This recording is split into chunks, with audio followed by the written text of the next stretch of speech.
Good afternoon to all of you, and thank you for joining us for this 13 Plus FastCast. I'm Mary Coleman. We want to start out with some of your news headlines this afternoon. The top prosecutor in Pima County is looking to stay in office, as we found out. Pima County Attorney Laura Conover says she's running for re-election. She was elected in 2020, and she says she wants to continue reform efforts. Those include avoiding criminal prosecutions for people addicted to drugs. But she's also taken heat for handling some high-profile cases, including that of Fire Tucson police officer Ryan Remington, who shot and killed a shoplifting suspect on an electrical scooter. And switching gears, Best Friends Animal Society is recognizing Pima Animal Care Center for its 93% life-saving rate for cats and dogs in its care, which it calls top in the nation among comparably sized municipal animal shelters. The Utah-based animal welfare group cited PAC for, quote, achieving no-kill status during calendar year 2022 by exceeding a 90% save rate for cats and dogs. PAC's Director of Animal Services, Monica Dangler, says the shelter is on track to meet this benchmark this year as well. Best Friends calculated its live release rate through a new platform called Shelter Pet Data Alliance, which is designed to give shelter professionals insight into local and national trends and compare that data. The Best Friends data also pointed to PAC's 64% adoption rate, far higher than the 39% rate for comparable shelters. Congratulations to them. That is some great news. And to our website now, more than 300 people were arrested for illegally demonstrating, and 3 people were charged with assaulting police after protesters descended on Capitol Hill to call for a ceasefire between Israel and Hamas. Hundreds of demonstrators from Jewish advocacy groups, including Jewish Voice for Peace and If Not Now, poured into a congressional office building yesterday. Demonstrations are not allowed inside Capitol buildings, and police said they warned the crowd gathered in the rotunda at the Cannon House office building to stop before they began making those arrests. Those 305 people arrested for illegally demonstrating were subsequently released, and those charged with assault were held in custody pending an appearance before a judge. Well, in case you missed it in this week's Crime Files, we sat down with the Pima County Medical Examiner to talk about the unidentified bodies within the county and the process of getting them identified. Here's that story.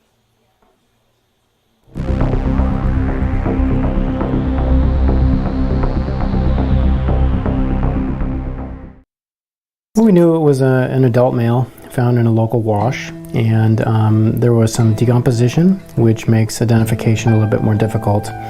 There's no evidence of any kind of injury on examination of the person. We sort of suspect this probably represents an overdose, although the official cause of death hasn't been rendered yet, and we haven't finished the report. On September 13th of this year, a man was found dead near Sweetwater Drive and KT Drive near Tucson Mountain Park. While the manner of death is still pending, his identity remains a mystery. There was no match for fingerprints. Tucson police and the Pima County Medical Examiner have released these photos of tattoos he has in hopes of finding someone who knew him. So far, no one has come forward. With no documents found on the remains to provide a lead as to who the person can be, and the fingerprints being negative, that's likely why the Tucson Police Department did a little blurb showing some photographs of some tattoos, just to see if anybody would be able to come forward to see, oh, I recognize that, I think this is so-and-so, and then we can move on from there. But this John Doe is just one of 1,246 unidentified people in Pima County in this National Missing and Unidentified Persons Systems database. The oldest Pima County case in the NamUs database is from 1964. The man was found in burning bushes behind what was then the Southern Pacific Hospital in downtown Tucson. From photos of clothing and other items found on the person to details on how long the person may have been there, the hope is to put a name to them. If no one comes forward in a timely manner with any information on a person, examiners will move to processing DNA. We would collect samples suitable to have DNA run in every single unidentified person that we examine. Whether or not when it gets run is the next question, and then who pays for it. And it depends on who's interested and who has funding to make that happen. But we have DNA samples collected on all of them. When people are unidentified, they are stored at the office of the medical examiner, typically as skeletal remains. Because they don't have to be refrigerated, they're not cremated, they're not buried, and we're retaining the remains here until we can hopefully make an identification someday. As all of these people deserve to be identified and perhaps be reunited with their family.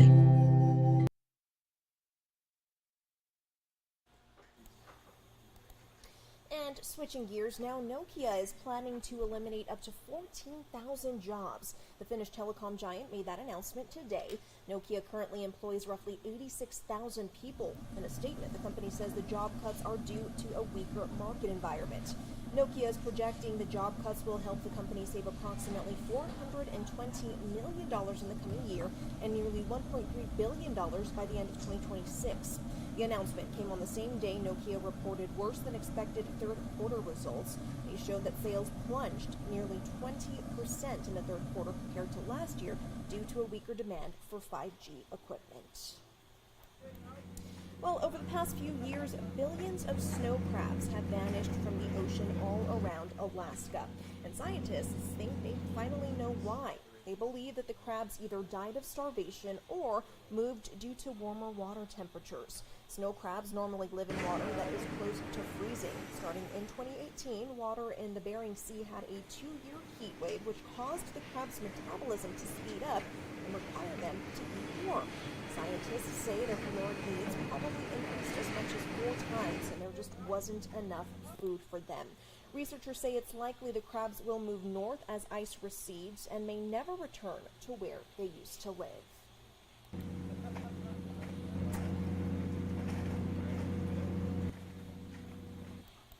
All right, now we want to bring in meteorologist Corey Kowitz. Corey, I know you were getting your forecast ready there, so always a busy man, but lots of people wondering what things are looking like outside. Well, I don't think you need me to tell you that it's hot out there, but I was scrambling a little bit there because I had to adjust a lot of slides, and it was based on the fact of whether we hit 100 degrees. And that's a big thing, not only because it's triple digits, but that means that we broke the record if we hit the triple digits. That means we have the latest triple digit day. And Mary, guess what happened? What happened? We're at the triple digits here. Here we are again. Here in Tucson. All right, so here we go. Record temps today. Now, at 100. We still got a little bit of daytime heating to go, so we could get even hotter. So what does this triple digit temp mean? Well, it means that we broke the daily record of 99, which is set back in 1912, over 100 years ago. And also, it means that we now have the latest triple-digit day of the year. And let me check my calendar here. Well, it's October 19th, so that's the latest. The previous was the 16th, which we tied earlier this week, Mary. It is incredibly hot. And, yeah, here are the current temps right now. Many spots in the triple digits. Tucson at 100, 89 Sierra Vista, 93 Nogales, 101 in Phoenix, 99 Casa Grande, 102 Sales, 92 Douglas. Expected to get just a bit hotter today. You're wondering how hot it is. It is well above average, right? It flashed there for a second. 15 degrees above what you normally see this time of the year, and those around triple-digit temps for Tucson will last through the afternoon, and at around 6 o'clock, we'll see those temperatures dip off like you normally see into the mid-90s, then the high 80s by 8, around 10 o'clock in the low 80s, and then it takes till about midnight, Mary, for you to feel those 70-degree temperatures remaining clear throughout the remainder of the afternoon and evening. And, Mary, that heat's not going to let up for the next few days through this weekend, right? The hottest day,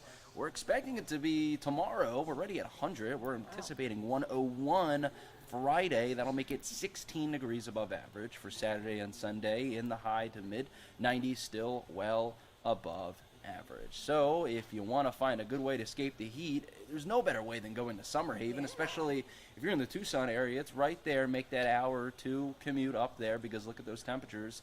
Every day will be at least 25 degrees cooler than that in the valley, and that's 6 to 8 on Sunday. that looks pretty nice compared to the temperatures that we have. And it's not just Tucson dealing with this excessive heat over the next few days. It'll be everyone in the region. So, hey, take a look at what city you live closest to, and also keep in mind what the averages are. That's in that first column, and look how above average it is, especially for tomorrow, Friday, expected to be the hottest day for many of you, and many of us will be at least 10 degrees above average for the next few days. Looking to taper off just a bit. I'm talking about temperature anomalies. So, Mary, this is what we have right now. These are the temperature anomalies.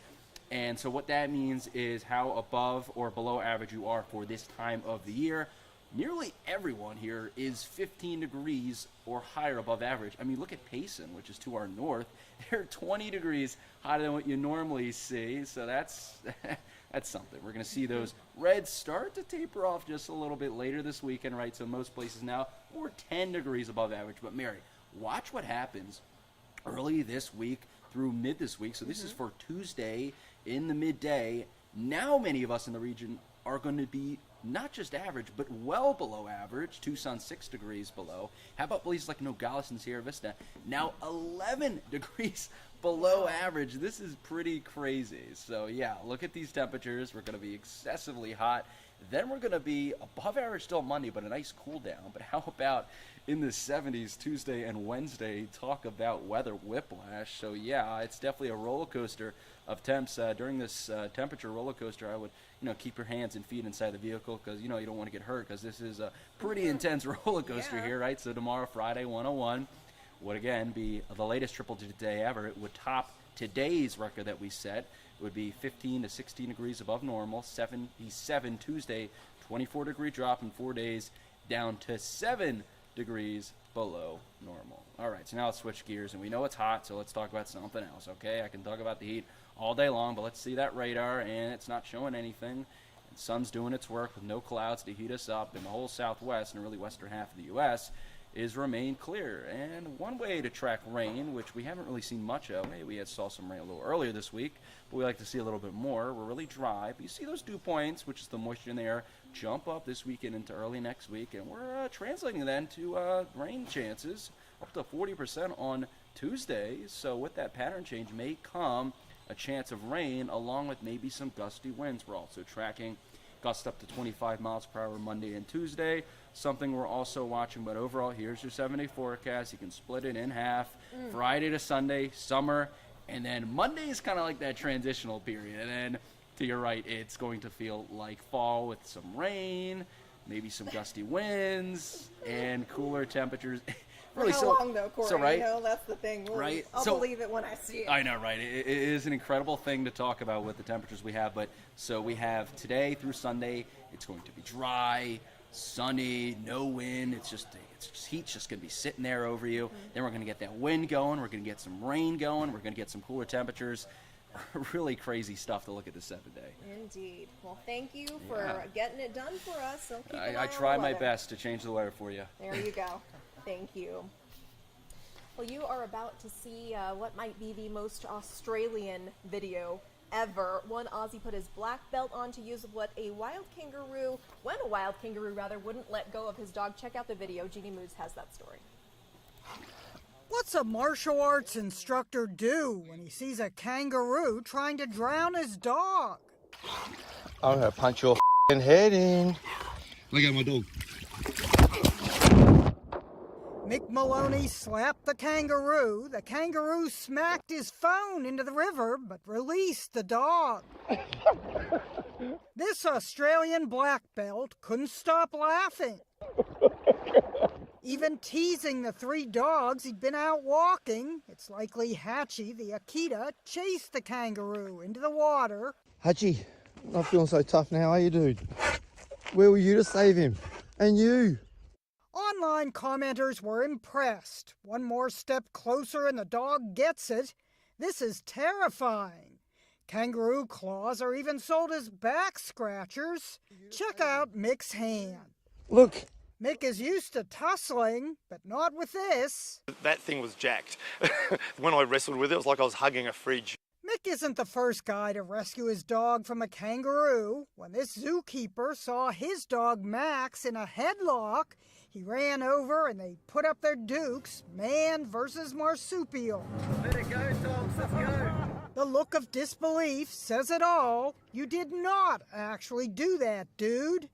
That kangaroo turned tail, but not this one. It just stared. With a body so ripped it was described as looking like a deer that just got out of prison. I'm gonna punch your head in. Jeannie Moose, CNN, New York.